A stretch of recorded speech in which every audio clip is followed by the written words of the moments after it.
ada di tengah-tengah kami Tuhan. Kami percaya Engkau yang terus mengendahkan tangan-Mu atas setiap kami, mengurapi kami, melawat setiap kami siang hari ini Tuhan. Kami datang Tuhan untuk beribadah kepada Engkau Tuhan. Biarlah kami boleh mendapatkan perkenanan yang daripada-Mu Bapa. Kuduskan setiap kami, sucikan setiap kami Bapa, agar kami boleh lebih lagi mendekatkan diri kepada Engkau. Engkau sendiri yang memberikan kemampuan kepada kami Tuhan. Terima kasih Allah Roh Kudus, terima kasih. Terus berikan kekuatan kepada kami Bapa. Di dalam kami mengandalkan Engkau. Di dalam kami terus Tuhan datang kepada Engkau Bapa.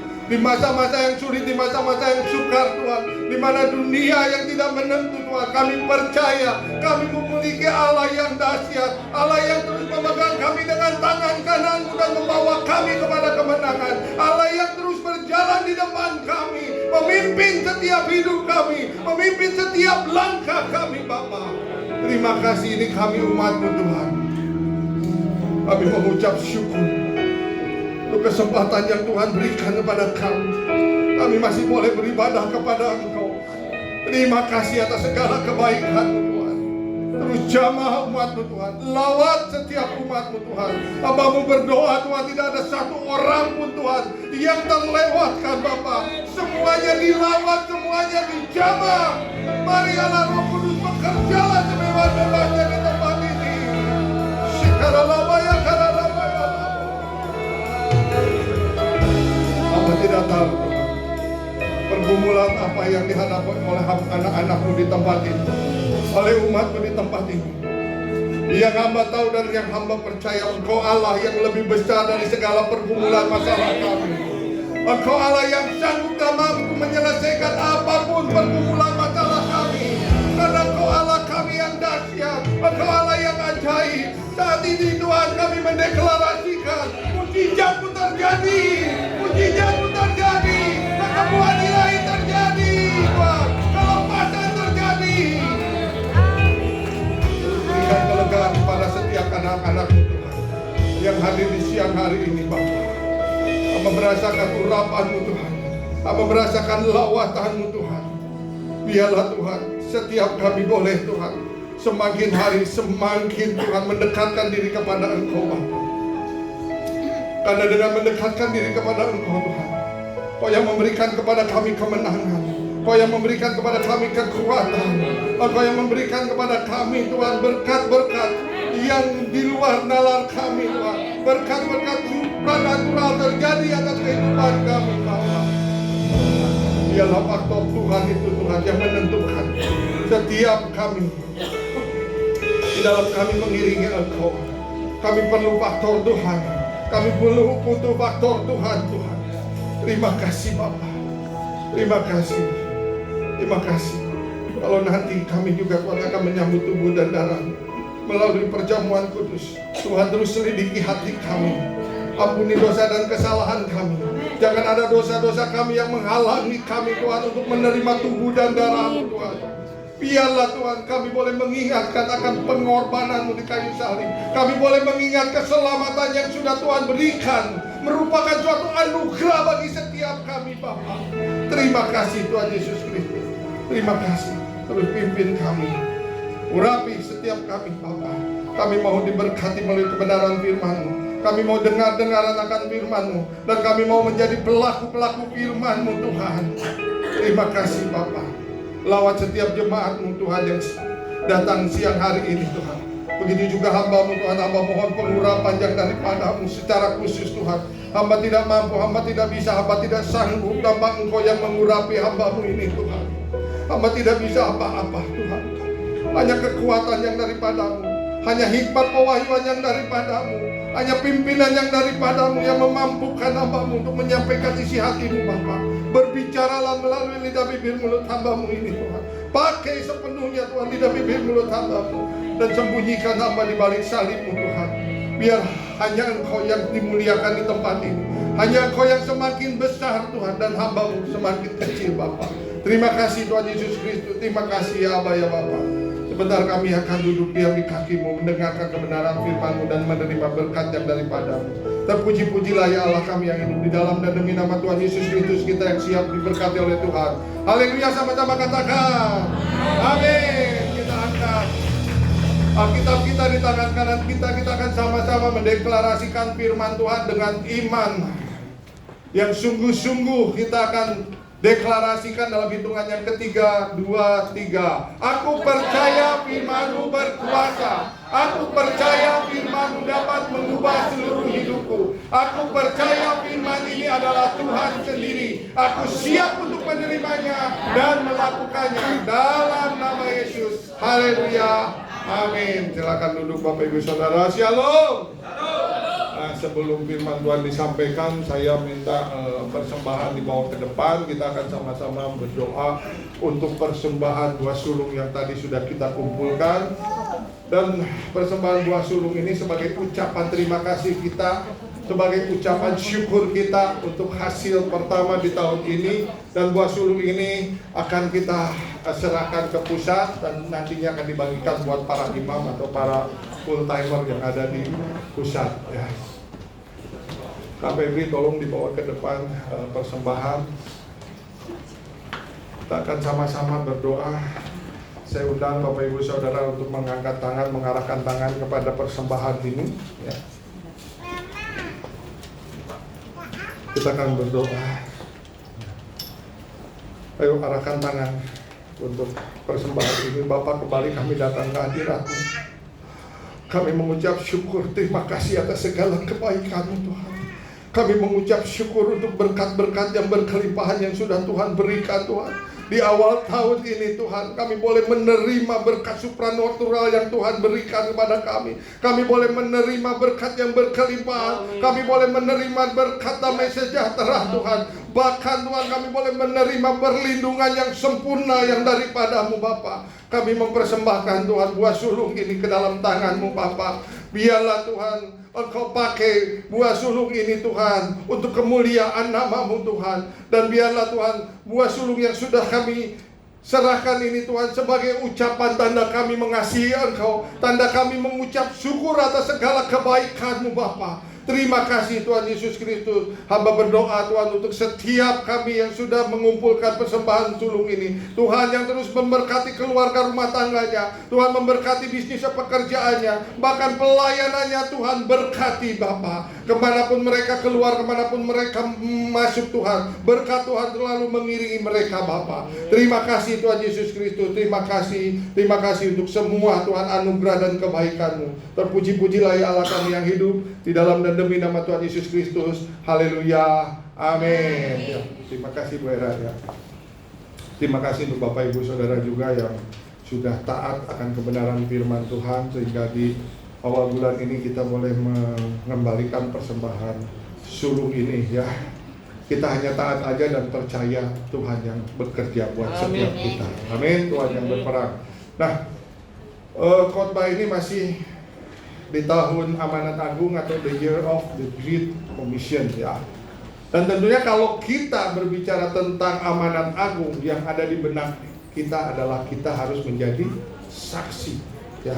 Kita harus mengabarkan kabar keselamatan, kabar baik yang sudah kita terima kepada orang-orang yang belum mengenal Tuhan Yesus Kristus, sehingga mereka boleh menerima juga keselamatan yang daripada Tuhan. Amin. Saya percaya ya Bapak Ibu Saudara, kalau di tahun Amanat Agung ini satu jemaat di WTC Cilegon ini membawa jiwa 2 aja dalam 1 tahun, maka tempat ini akan penuh dengan jiwa-jiwa baru. Amin. Dan saya percaya juga di ibadah 1, ibadah 2 akan semuanya full, nggak ada lagi kursi yang kosong. Bahkan mungkin tidak cukup. Kita harus membuat kembali ibadah yang ketiga. Bapak Ibu Saudara siap untuk ibadah ketiga? Siap? Siap. Jemaat siap, pengerjanya nggak tahu. Tapi kita percaya ya, kalau Tuhan kirim jiwa-jiwa baru untuk kita bisa melakukan ibadah yang ketiga, Tuhan juga pasti akan memperlengkapi dengan pengerja-pengerja di tempat ini. Amin. Makanya saya berdoa jemaat-jemaat, di tempat ini terus semakin naik kerohaniannya, semakin dewasa dan menemukan calling yang Tuhan taruh di dalam kehidupan Bapak Ibu Saudara. Nah, khotbah siang hari ini Bapak Gembala Pembina kita memberikan judul God Faktor ya, atau faktornya Tuhan. Nah, faktor Tuhan ini sangat penting, faktor Tuhan ini sangat menentukan kehidupan kita. Kita tahu, kita selalu mendengar berita-berita yang kurang enak ya. Terjadi peperangan, terjadi musibah, terjadi kesulitan, kelaparan di mana-mana. Bukan cuma di negara kita ya, tetapi di negara-negara lain juga terjadi kesulitan demi kesulitan ya. Negara superpower pun sekarang lagi kelimpungan ya. Kesulitan dalam keuangan. Makanya faktor Tuhan ini sangat sekali menentukan atau sangat sekali berpengaruh atas setiap saudara dan saya. Kalau kita benar-benar mengandalkan Tuhan, kita meminta ada unsur faktor Tuhan terjadi di dalam kehidupan kita, maka dunia boleh gonjang-ganjing, dunia boleh tidak menentu. Tapi kita percaya kalau kita berjalan bersama dengan Tuhan, Tuhan sendiri yang akan memberkati kita. Amin. Tuhan sendiri yang akan mengcover, menjagai setiap kehidupan kita. Ya. Makanya kita tahu kalau udah banyak perang, udah banyak kesulitan, udah banyak bencana alam. Kalau kita baca di firman Tuhan, itu adalah tanda-tanda di akhir zaman ya. Jadi kedatangan Tuhan yang kedua kalinya itu sudah amat sangat dekat. Oleh karena itu saya sekali lagi berdoa untuk jemaat GBI WTC Cilegon. Yuk kita beribadah dengan sungguh-sungguh. Yang mau katakan amin. Ayo kita bertobat juga sungguh-sungguh. Yang mau katakan amin. Jangan ada lagi yang main-main dengan dosa. Kita harus benar-benar mempersiapkan diri untuk menantikan kedatangan Tuhan yang kedua kalinya. Saya berdoa semua jemaat WTC Cilegon itu menjadi 5 gadis yang bijaksana. Amin. Yang selalu siap dengan minyak dan lentera atau pelita yang menyala. Sehingga pada saat Tuhan datang membuka pintu, kita semua bisa masuk di dalam kerajaan Allah. Amin. Karena apa? Karena kita mempersiapkan diri, karena kita berjaga-jaga, kita tahu bahwa kedatangan Tuhan itu sudah amat sangat dekat. Dan kita juga percaya bahwa ada faktor Tuhan yang membuat kita kuat. Ada faktor Tuhan yang membuat kita benar. Ada faktor Tuhan yang membuat kita bisa menerobos. Amin. Ya. Jadi kalau kita mau mengandalkan Tuhan dan kita mau menjadi saksinya Tuhan yang efektif, kita harus hidup berhasil dan menjadi teladan bagi orang lain di tempat Tuhan menempatkan setiap kita. Saudara dan saya ada di wadah ini di GBI WTC Cilegon bukan suatu kebetulan, tetapi Tuhan menempatkan saudara dan saya ada di wadah ini supaya apa? Supaya bisa menjadi berkat buat orang-orang yang ada di sekitar kita. Makanya kita harus hidup berhasil dan bisa menjadi teladan. Bagaimana kita bisa menjadi teladan kalau kita tidak menghidupi kebenaran firman Tuhan? Kalau kita tidak menggenapi visi yang ada di wadah ini, yaitu menjadi jemaat yang kudus, dewasa, dan mengalami terobosan.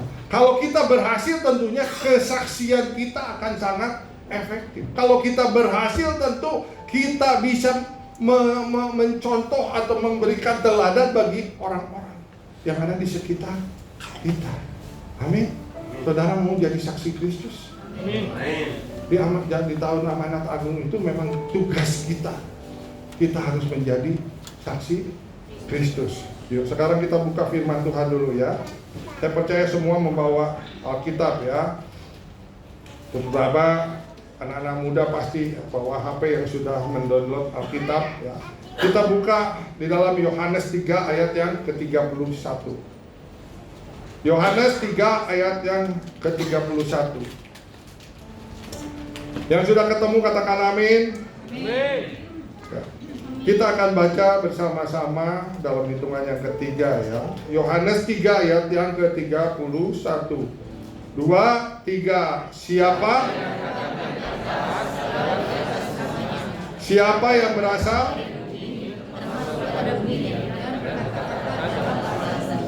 Siapa yang datang dari surga adalah di atas semuanya. Pertanyaan saya sekarang, siapa yang datang dari bumi boleh angkat tangan? Siapa yang datang dari bumi boleh angkat tangan? Wah, luar biasa. Nggak ada yang angkat tangan. Siapa yang datang dari surga boleh angkat tangan? Yang nggak angkat tangan datang dari mana? Dari Medan. Kita nyanyi Medan lagi ya. Luar biasa ya. Saya bingung kan tadi pagi ya, nyanyinya nyanyi tadi gitu kan, yang Daniel ini, tapi jogetnya joget orang itu, orang Kupang. Bukannya begini. Tapi kita ini saudara semua ya. Pokoknya kalau saudara kita suka cita, kita juga pasti bersuka cita. Amin. Berikan dulu kemuliaan buat Allah kita. Haleluya. Amin ya. Nah, kalau kita baca Yohanes 17 ayat yang ke-13 sampai 17, boleh kembalikan slide-nya. Di situ kita akan tahu bahwa kita ini ya berasal dari surga dan kita ini diutus ke bumi. Jadi saudara dan saya ini adalah utusan kerajaan Allah. Kita ini duta-duta besarnya kerajaan Allah. Oleh karena itu kita harus ambil bagian untuk menjadi saksi buat orang-orang. Kita juga harus menjadi teladan buat orang-orang. Jangan jadi orang-orang Kristen yang tidak menjadi contoh atau menjadi teladan buat orang-orang. Kita diajar untuk dapat memilih hidup dengan hukum surga. Hukum surga itu apa? Yaitu firman Tuhan. Makanya berulang-ulang kali saya sampaikan, saya katakan, yuk baca firman Tuhan setiap hari. Di wadah ini sudah sangat diberikan kemudahan demi kemudahan. Aplikasi WTCF setiap hari kita dipimpin untuk bisa membaca. Ya, ada devotion, ada perjanjian lama, perjanjian baru, ada Mazmur, ada Amsal yang bisa kita baca setiap hari supaya kita mengerti apa sih hukum kerajaan surga, apa sih perintah-perintah dari Tuhan, apa sih janji-janjinya Tuhan yang Tuhan siapkan dan sediakan bagi setiap kita anak-anaknya. Kalau kita melakukan hukum kerajaan surga, saya percaya ya, semua hukum di bumi ini tidak akan pernah kita langgar. Benar nggak, Bapak Ibu Saudara? Kalau kita melakukan perintah-perintahnya Tuhan, kita tidak akan melanggar hukum-hukum yang ada di bumi ini. Karena kita tahu bahwa hukum kerajaan surga atau firman Tuhan itu udah sangat komplit. Apa yang kita perlukan, apa yang kita butuhkan, ada semuanya di dalam kebenaran firman Tuhan. Makanya sekali lagi, baca. Colek kiri kanannya, baca firman Tuhan. Baca firman Tuhan, jangan dipukul cicisiannya, kasihan Koko Ferinya. Ini nyuruhnya baca firman Tuhan. Baca. Sambil dipeluk dong, biar suaminya itu benar-benar nurut gitu ya. Ya, baca firman Tuhan supaya kita mengenal hukum kerajaan surga. Ya. Jadi kalau kita mau menang di tahun 2026, kita harus punya pemikiran yang di atas, yaitu mengikuti hukum kerajaan surga. Ya. Nggak ada lain. Rumusnya nggak ada lain. Apa namanya? Ya, rumusnya nggak ada yang lain gitu kan. Kalau kita mau berhasil di masa-masa seperti saat ini yang dunia tidak menentu, ya kita harus mengikuti hukum kerajaan surga. Kita harus mengikuti apa yang diperintahkan oleh Tuhan. Kita taat saja. Dan kalau kita mau berhasil, baik pribadi maupun satu organisasi, selalu ada dua bagian, yaitu bagian kita dan ada bagian juga Tuhan. Ya, kalau Bapak Ibu mencatat di outline yang di kertas, boleh dibalikkan kertasnya, bisa dicatat apa saja sih bagian kita dan apa saja bagian Tuhan. Karena di slide ini nggak ada ya, cuman saya tangkap dari apa yang diajarkan oleh Bapak Kepala Pembina kita. Ada bagian kita yang harus kita kerjakan. Yang pertama, apa sih bagian kita dan apa bagian Tuhan? Yang pertama, bagian kita harus mempersiapkan diri, memperlengkapi diri. Ya. Persiapan itu sangat penting. Makanya tadi saya berdoa untuk semua kita, Jemaat PTC Cilegon harus menjadi 5 gadis yang bijaksana, supaya ada persiapan. Ya. Ada persiapan, dan sekarang bagian Tuhannya apa? Tuhan yang akan membuka kesempatan. Kalau kita bayangkan seorang atlet, entah itu atlet apa saja ya, dia tidak mau mempersiapkan diri, melatih dirinya dengan kedisiplinan, dengan ketekunan ya. Dia mau bayar harga, tiba-tiba ada kesempatan bertanding. Mungkin gak atlet ini bisa menang? Gak mungkin. Kenapa? Dia tidak mempersiapkan diri. Tetapi kalau seorang atlet dengan tekun mempersiapkan dirinya, berlatih, membayar harga dengan disiplin yang tinggi, dengan rajin, pada saat ada kesempatan untuk bertanding, saya percaya dia akan berhasil, dia akan menang, dia akan sukses. Dan kunci daripada sukses sudah diajarkan oleh Bapak Senior kita, persiapan ditambah kesempatan sama dengan kesuksesan. Amin. Persiapan ditambah adanya kesempatan sama dengan kesuksesan bagi setiap kita. Nah, yang kedua, faktor kita atau bagian kita apa yang harus dikerjakan kalau kita mau berhasil ya, di tahun 2026 ini, yaitu adanya ketekunan. Katakan ketekunan. Ya. Dan Tuhan bagiannya apa? Memberikan hasil. Ya. Bedanya antara orang yang gagal dengan orang yang berhasil hanya dari satu faktor ini, yaitu ketekunan. Orang gagal itu tidak bertekun, dia mudah menyerah. Ada kesulitan sedikit langsung angkat tangan, menyerah. Ada kesulitan sedikit langsung lari dari masalah. Sementara orang yang berhasil, dia ada masalah, ada kesulitan, dia terus bertekun. Dia terus mengerjakan bagiannya sampai Tuhan memberikan hasil bagi setiap kita ya. Nah, sekarang yang ketiga, apa faktor kita kalau kita mau berhasil? Kerja keras. Katakan kerja keras. Kerja keras. Jangan kita merasa bahwa menjadi orang Kristen itu, oh ada anugerah Tuhan, oh ada kasih karunia Tuhan, lalu kita tidak mau bekerja keras. Itu salah, Bapak Ibu Saudara ya. Kita harus mau bekerja keras, dan bagian Tuhan yaitu Tuhan akan menambah hasil bagi setiap kita. Kerja keras kita tidak akan mengkhianati hasil yang akan kita capai. Jadi sekali lagi, walaupun kita anak-anak Tuhan ya, kita penuh dengan kasih karunia, kita penuh dengan anugerah, tapi kerja keras itu juga harus kita lakukan, karena ini adalah bagian setiap kita. Kalau orang gak mau kerja, firman Tuhan katakan jangan makan ya. Jangan makan. Jadi kita harus kerja, maka kita akan memperoleh makanan atau kita akan memperoleh hasil. Nah, yang keempat, bagian kita apa? Selain daripada kerja keras, kita juga harus kerja cerdas. Ya. Kalau ada teknologi yang akan mendukung kita sehingga kita bisa bekerja cerdas, kenapa nggak kita manfaatkan? Jangan gereja itu alergi dengan teknologi.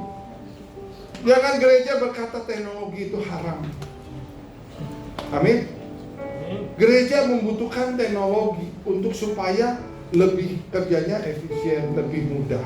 Ya, tadi aja, kalau kita bandingkan, ya, tadi suruh baca ayat di firman Tuhan, kita buka di Alkitab kita yang manual seperti begini, dengan kita buka yang di HP, cepat mana? Pasti cepat yang di HP, betul nggak? Jadi kalau ada teknologi, ya kenapa kita nggak mau memanfaatkan? Sekali lagi, kita sebagai gerejanya Tuhan jangan alergi dengan yang namanya teknologi, supaya kita bisa kerja cerdas. Dan kalau kita kerja cerdas, maka Tuhan akan melipat kali gandakan hasil buat setiap kita, karena kerjanya semakin cepat, ya, semakin efektif, semakin efisien, maka hasilnya juga tentu akan berlipat kali ganda. Nah, yang kelima, apa faktor kita kalau kita mau berhasil? Ya gitu, kita harus memiliki mental kaya. Katakan mental kaya. Apa sih yang dimaksud dengan mental kaya itu? Bapak Ibu Saudara, ada yang kenal dengan yang namanya Andrew Susanto? Dia usianya baru 40 tahun. Ada yang kenal? Kalau Bapak Ibu Saudara sering buka YouTube, mungkin dia sering keluar di YouTube kan. Dia ini anak muda, baru 40 tahun, tapi hartanya udah triliunan, bukan miliaran lagi. Bapak Ibu Saudara tahu Pusat Gadai Indonesia? Itu di kota-kota, di Serang, di Cilegon juga ada. Semua di kota-kota di Indonesia juga banyak Pusat Gadai Indonesia. Itu yang punya dia. Bapak Ibu Saudara kalau tahu Holy Wing, tapi jangan masuk ya. Karena Holy Wing itu tempat dugem, ya. Itu dia juga punya. Sekarang dia sedang membuat usaha, yaitu pusat emas. Bahkan kemarin dia diwawancarai, dia mau membuka lagi kurang lebih 100 outlet atau 100 toko-toko di seluruh Indonesia untuk buka pusat emas. Dan pusat emasnya dia itu luar biasa, ya. Dia katakan mau ada suratnya, mau nggak ada suratnya, datang ke saya terima. Dia punya alat timbang dan dia punya alat ukur untuk emas itu kadarnya berapa, kualitasnya seperti apa, bisa langsung ketahuan. Ya, alatnya cuma kotak seperti begini, ada tutupnya begitu. Jadi kalau ini misalnya emas, dimasukin, ditaruh di alat itu, di timbangan itu, ditutup. Lalu di sini ada semacam monitornya, langsung keluar berapa gram, kualitas emasnya berapa karat, ya. Dan di situ bisa disetting dengan harga hari ini. Jadi langsung keluar, oh ini timbangannya sekian gram, kualitas emasnya yang kadarnya sekian, harganya sekian, dikaliin jumlahnya, kita tinggal nerima. Jadi ini dengan kerja yang cerdas dengan teknologi, ya. Jadi dia pikir dia menampung kok berapa banyak pun ada emas, ya. Saya berdoa di sini banyak emas, ya. Amin. Emas, jangan dong, emas batangan. Sekarang harga emas luar biasa. Tapi lagi turun lagi. Dia bilang ini alat mahal, dia bilang. Satu alat itu 400 juta, ya. Kalau dia setiap toko menyediakan alat itu, ya, dia harus berinvest luar biasa dengan alat ini. Jadi kita juga harus punya mental kaya, ya. Dan Andrew ini berkata, dia itu pasti adanya di lingkungan orang-orang kaya, betul nggak? Kalau orang-orang yang maju, ya, orang-orang kaya pasti lingkungannya juga orang-orang kaya, ya. Nah, dia melihat teman-temannya dia yang kaya, ya, semuanya memiliki mental kaya. Dengan cara apa? Dia tidak pernah mendengar sekalipun dari teman-temannya ada keluhan-keluhan. Pikiran dari teman-temannya yang memiliki mental kaya, dia selalu berpikirannya maju. Dia selalu berpikir positif, ya. Dia tidak pernah mendengar dari temannya mengeluh, aduh saat ini keadaan lagi susah, aduh saat ini kok bangsa Indonesia kok lagi begini. Itu memiliki mental kaya. Jadi orang yang punya mental kaya, memiliki mental kaya, dia bisa melihat pada saat ada masalah, pada saat ada suatu krisis, di situ dia menemukan suatu celah untuk mendapatkan keuntungan. Ada suatu satu krisis, tapi dia bisa menemukan ada satu kesempatan untuk dia bisa mendapatkan keuntungan. Nah, itu orang-orang yang punya mental yang kaya. Dia selalu berpikirannya maju, dia selalu berpikirannya positif, dan dia tidak pernah mengeluh, dia tidak pernah ngedumel, dia nggak pernah menggerutu. Karena kalau kita sering menggerutu, itu kata orang-orang, rezeki nggak mau datang kepada kita. Kata orang-orang, kalau kita sering menggerutu. Oleh karena itu, yuk jemaat PTC Cilegon, kita harus memiliki mental yang kaya. Amin. Ya, beri kemuliaan dulu buat Allah kita. Haleluya. Nah, kalau kita memiliki mental kaya, maka Tuhan akan membuat kita semakin kaya. Karena kita punya pemikiran yang positif, kita punya pemikiran yang maju, ya. Kita tidak punya pemikiran, aduh, ngeluh lagi. Kita singkirkan. Dan kalau kita mau memiliki mental yang kaya, kita juga harus mudah memberi. Gak ada amin. Mudah memberi. Jangan maunya begini saja, tapi kita harus mau begini. Kalau kita diberkati Tuhan, kita mengucapkan terima kasih. Artinya kita menerima berkat dari Tuhan, tapi kita juga harus kasih kepada orang-orang. Amin. Tapi saya percaya jemaat PTC Cilegon semuanya adalah murah-murah hati. Amin. Semuanya punya mental yang kaya. Contohnya apa? Pada saat kemarin Natal, anak-anak muda membudgetkan yang begitu luar biasa. Ya. Total budget untuk pengeluaran Natal. Kita lihat bla bla bla bla bla. Haduh, Pak Suryo, saya haduh. Sekitar 60 juta. Tetapi jemaat PTC Cilegon bisa menabung dan bahkan kemarin kalau kita lihat laporan pertanggungjawab keuangan dari panitia, masih ada lebih ya, sekitar 9 jutaan, dan itu juga langsung dimasukkan ke kas gereja kita ya, untuk operasional gereja kita. Amin. Jadi saya percaya jemaat GBI WTC Cilegon ini mudah memberi, mudah menabung. Makanya itu salah satu miliki mental kaya. Tinggal menggerutunya, tinggal mendumelnya. Apakah masih mendumel? Introspeksi diri masing-masing. Kalau masih mendumel, sekarang stop ya. Kita miliki mental yang kaya. Kita tidak pernah mudah mengeluh ya. Apalagi mudah menyerah. Kalau ada masalah apapun juga kita tetap kuat, kita tetap bertekun kepada Tuhan ya. Saint Agustin mengatakan ya, tanpa Tuhan saya tidak dapat, tetapi tanpa saya Tuhan tidak mau ya. Artinya Tuhan ingin berkolaborasi dengan saudara dan saya. Tuhan ingin bekerja sama antara saudara dengan antara Tuhan dengan kita ya. Tuhan ingin berpartner, Tuhan ingin berkolaborasi. Mazmur 108 ayat 13 atau ayat 14 di dalam terjemahan baru dikatakan, dengan Allah akan kita lakukan perbuatan-perbuatan gagah perkasa. Kalau kita berkolaborasi, kalau kita berpartner dengan Tuhan, maka kita bisa melakukan perkara-perkara atau perbuatan-perbuatan yang gagah perkasa. Karena ada Tuhan yang menopang, ada Tuhan yang mensupport setiap kita. Makanya tanpa Tuhan kita atau saya nggak bisa melakukan apa-apa. Tetapi tanpa saya juga Tuhan tidak mau ya.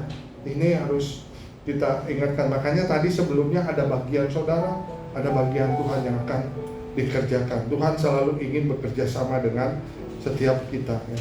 Mazmur 84 ayat yang ke-6 dikatakan, berbahagialah manusia yang kekuatannya di dalam Engkau, yang berhasrat mengadakan ziarah. Apabila melintasi lembah Baka, mereka membuatnya menjadi tempat yang bermata air. Bahkan hujan pada awal musim menyelubunginya dengan berkat. Dikatakan di sini, berbahagialah manusia yang kekuatannya di dalam Tuhan. Kalau kita mengandalkan Tuhan, ya, maka Tuhan sendiri akan memberikan kekuatan kepada setiap kita. Pergumulan boleh ada, masalah boleh ada, tetapi Tuhan terus memberikan kepada setiap kita kebahagiaan, memberikan kepada setiap kita damai sejahtera. Amin. Moody mengatakan, ketika seorang pria tidak mempunyai kekuatan, jika dia bersandar pada Tuhan, dia akan menjadi powerful, dia akan menjadi kuat. Ya, jadi bersandarlah kepada Tuhan. Jangan andalkan kekuatan diri sendiri. Jangan andalkan kekuatan manusia. Karena Yeremia 17 ayat 5 dikatakan, terkutuklah orang yang mengandalkan kekuatan. Tetapi di ayat 7-nya dikatakan, berbahagialah orang yang mengandalkan Tuhan. Ya. Andalkan Tuhan di dalam setiap langkah kehidupan kita. Baik dalam keluarga, rumah tangga, dalam bisnis atau pekerjaan, dalam pelayanan, selalu andalkan Tuhan. Nah, kita akan belajar lebih dalam lagi, ya. Ada 3 hal yang terjadi ketika Tuhan menjadi kekuatan. Ada 3 poin, ya, yang akan terjadi. Poin pertama, di dalam Mazmur 84 ayat yang ke-7, ya, Tuhan akan memberikan kemenangan kepada setiap kita. Apabila melintas lembah baka atau lembah air mata, atau kita dalam pergumulan masalah, atau kita ada di dalam titik terendah, ya, Tuhan akan membuatnya menjadi tempat yang bermata air, penuh dengan sukacita, penuh dengan kemenangan. Ini kalau kita mau mengandalkan kekuatan Tuhan, kalau kita mau bersandar kepada Tuhan, dan kita tahu faktor Tuhan itu adalah faktor penentu, faktor yang penting bagi setiap kita. Kita percaya bahwa Allah kita adalah ahlinya, ya, membuat dari kita ada di titik terendah, membuat kita berada di lembah baka atau di lembah air mata. Tuhan ahlinya untuk mengubah kita menjadi tempat yang bermata air. Amin. Saudara percaya? Dan Tuhan adalah Allah kita yang ahlinya membuat dari kondisi kita yang minus menjadi surplus. Amin. Tuhan ahlinya yang membuat kita dari kehidupan yang nggak ada apa-apanya menjadi ada apa-apanya. Dari yang nggak mungkin menjadi mungkin. Dari yang mati sekalipun Tuhan bisa membuat menjadi hidup. Itu Allah kita, dan itu adalah ahlinya. Buat Tuhan, membuat mujizat itu adalah hal yang natural. Buat kita adalah hal yang supranatural. Tapi buat Tuhan itu hal yang biasa, hal yang natural. Karena Allah kita adalah Allah yang ajaib. Amin. Ya. Allah kita Allah yang hebat. Jadi andalkan Tuhan, karena Dia bisa mengubah dari lembah baka, lembah air mata, dari kekelaman, dari titik terendah, dari pergumulan kita yang berat, pergumulan kita yang sulit. Tuhan bisa membawa kita menjadi orang-orang yang berkemenangan, membawa kita kepada tempat yang bermata air, yang penuh dengan sukacita dan penuh dengan kemenangan. Jadi ketika kita ada masalah yang besar datang menempa kita, ya, maka faktor Tuhan adalah faktor penentu. Dari awal saya sudah katakan bahwa faktor Tuhan itu adalah faktor yang sangat penting buat saudara dan saya. Kalau kita lihat situasi, kondisi, masalah saat ini, kita butuh faktor Tuhan. Yang setuju katakan amin. Kita perlu faktor Tuhan, ya. Jangan andalkan kekuatan kita, ya. Karena kekuatan kita terbatas. Tuhan tahu kok, kekuatan kita itu terbatas, kemampuan kita itu terbatas. Tapi kalau kita mengandalkan Tuhan, kita bisa melakukan perkara-perkara yang gagah perkasa. Baik, amin ya. Dan buat setiap kita selalu inginnya hasil, betul nggak? Lalu kita inginnya hasil. Tetapi Tuhan maunya proses di dalam kehidupan kita. Bukannya Tuhan kejam, bukannya Tuhan nggak mau menolong.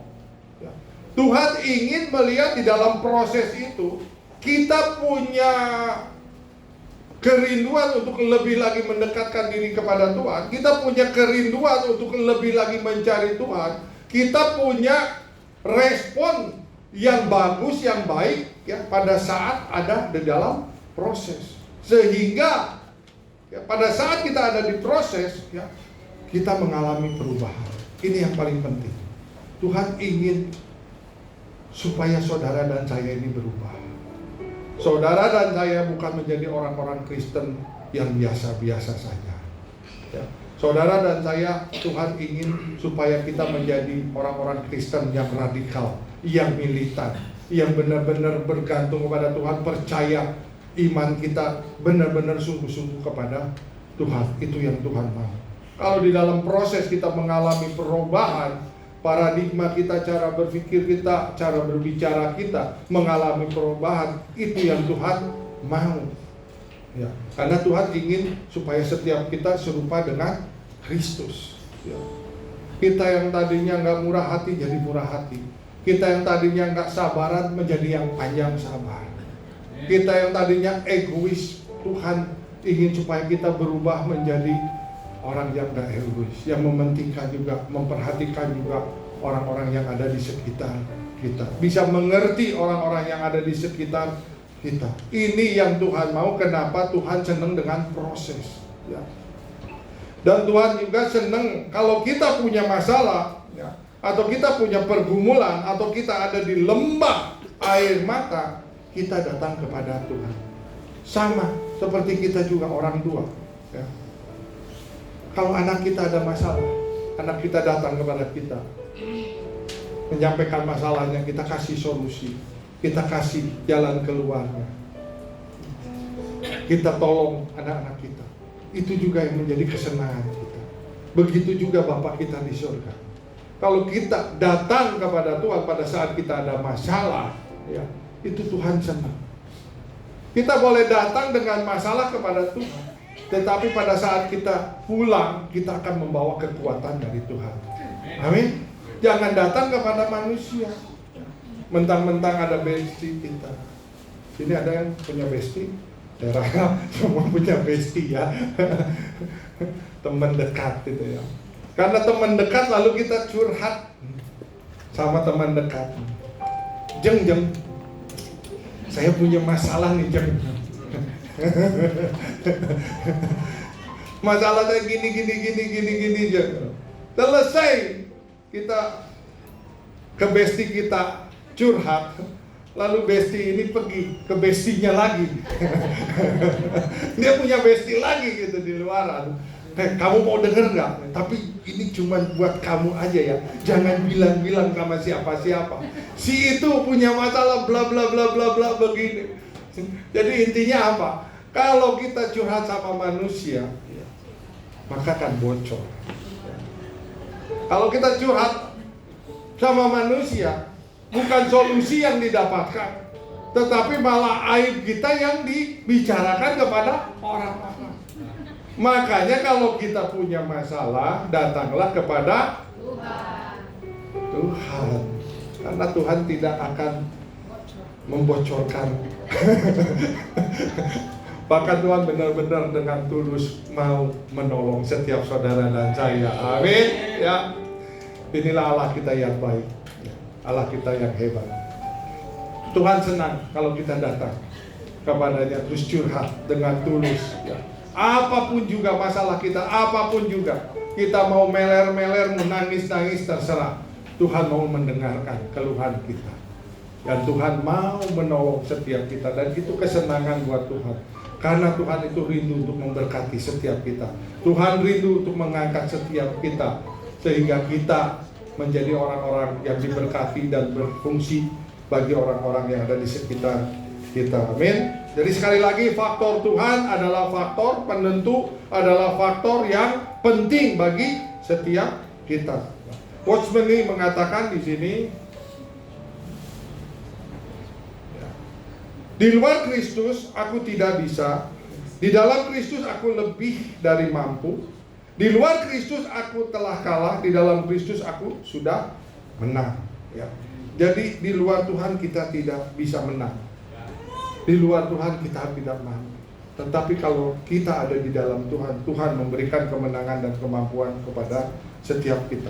Nah, ada faktor-faktor Tuhan. Ini ada beberapa contoh di dalam Alkitab. Ada beberapa faktor-faktor Tuhan yang Tuhan berikan kepada bangsa Israel sebagai umat pilihannya, dan memberi kemenangan kepada umat pilihannya. Faktor apa saja? Ya, kalau kita lihat ini contohnya di dalam Keluaran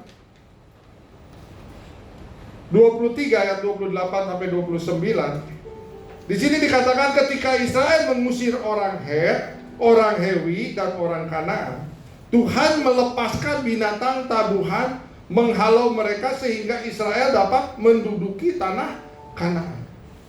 Ada di sini yang tahu binatang tabuhan? Ada? Binatang tabuhan ada yang tahu? Binatang tabuhan itu sejenis lebah atau tawon. Ya, itu binatang tabuhan. Dan karena unsur faktor Tuhanlah, Tuhan bisa memerintahkan binatang tabuhan itu untuk mengusir orang Het, orang Hewi, atau orang Kanaan. Ada di sini yang bisa memerintah tawon, serang si itu. Ada enggak? Yang merintah tawon atau lebah, lebah itu serang musuh saya. Kalau bukan faktor Tuhan nggak ada yang bisa. Mungkin kalau anjing bisa dilatih, betul nggak? Ya. Suruh duduk, suruh tiara, suruh ikutin, suruh nyerang, suruh gigit, mungkin anjing bisa dilatih. Tetapi kalau binatang tabuhan, kalau tawon atau lebah, nggak ada yang bisa menyuruh. Makanya ini benar-benar faktor Tuhan untuk bisa mengusir orang Het, orang Hewi, dan orang Kanaan, melepaskan binatang tabuhan. Hanya Tuhan yang mampu memerintahkan binatang tabuhan itu untuk menyerang orang-orang yang menjadi musuhnya bangsa Israel, dan bangsa Israel dapat menduduki tanah Kanaan. Contohnya apa lagi? Banyak contoh-contoh di dalam Alkitab. Di dalam Yosua 10 ayat 10 sampai 14, di sini dikatakan Tuhan melempari orang Kanaan dengan batu besar dari langit sehingga mati. Lebih banyak orang Kanaan mati oleh hujan batu itu daripada oleh pedang Israel. Coba kita bayangkan ya. Zaman itu belum ada pesawat udara. Mungkin kalau ada pesawat udara bisa aja batu-batu besar itu dijatuhkan. Betul nggak? Tetapi zaman itu belum ada pesawat udara. Jadi kalau ada batu yang dari atas, dari langit jatuh ke bawah, itu adalah pekerjaan Tuhan, itu adalah faktornya Tuhan. Makanya di sini dikatakan Tuhan melempari orang Kanaan dengan batu besar dari langit. Kalau bukan faktor Tuhan, nggak mungkin ada orang yang bisa terbang. Nggak mungkin kan? Dan yang kita lebih heran lagi, coba bayangin gitu. Seandainya saya nih lagi berperang, zaman dulu kan nggak ada pistol, adanya pedang, berperang dengan musuh. Tiba-tiba ada batu yang jatuh dari atas, yang kena itu langsung kepada musuh kita. Kok batu itu nggak nyasar ke kita? Itu kan anehnya sekali gitu kan? Ya, jadi bahkan dikatakan di sini yang mati karena batu besar dari langit lebih banyak daripada pedang pada saat orang Israel berperang dengan orang Kanaan. Jadi unsur atau faktor Tuhan ini yang menentukan bahwa bangsa Israel mendapatkan kemenangan. Di sini Erwin Lutzer mengatakan Tuhan yang setia tidak mengharapkan kamu melakukan apa yang tidak bisa kamu lakukan. Dia menyediakan kekuatan yang dibutuhkan. Artinya Tuhan tahu kemampuan kita. Tuhan tidak akan memerintahkan kita melebihi dari kapasitas kita. Kalaupun Tuhan mau memerintahkan kita melebihi kapasitas, pasti Tuhan membekali kita dengan kekuatan yang diperlukan oleh setiap kita. Amin. Tuhan yang memberikan kemampuan. Nah, contoh faktor apa lagi dari faktor Tuhan yang membuat bangsa Israel mendapatkan kemenangan?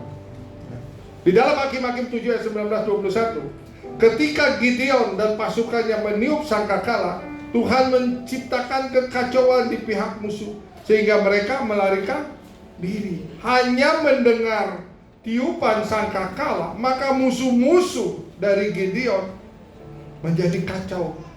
Kacau beliau, bukan kacau balau. Serius amat nih jemaat. Apa kedinginan? Apa ngantuk? Ya. Ini kalau bukan faktor Tuhan, ya, musuh-musuh Gideon, ya, mendengar bunyi sangkakala aja dia langsung kacau, langsung panik, ya, langsung melarikan diri. Jadi unsur faktor Tuhan ini sangat-sangat menentukan sekali. Satu lagi faktor dari Tuhan untuk kemenangan bangsa Israel. Di dalam 2 Raja-Raja 7 ayat 6-7 dikatakan Tuhan membuat tentara Aram mendengar bunyi kereta, bunyi kuda, tentara besar, sehingga mereka panik dan melarikan diri. Padahal bangsa Israel cuma diam aja di kemah. Padahal bangsa Israel cuma diam saja di tenda. Tetapi Tuhan membuat tentara Aram bisa mendengar ada bunyi kereta yang banyak, ada bunyi kuda yang banyak, bahkan dia merasa ada tentara yang besar, sehingga mereka panik dan melarikan diri. Jadi Tuhan yang berperan buat bangsa Israel. Kalau zaman dulu faktor Tuhan berikan kepada bangsa Israel, tidak menutup kemungkinan saat ini juga faktor Tuhan juga akan ada diberikan kepada setiap saudara dan saya. Amin. Ya. Jadi jangan mudah menyerah pada saat kita mengalami pergumulan yang berat.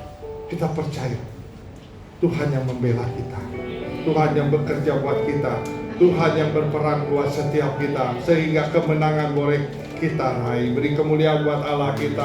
Amin. Ingat, faktor Tuhan sangat menentukan dan sangat penting bagi setiap kita. Tuhan tahu kita tidak mampu.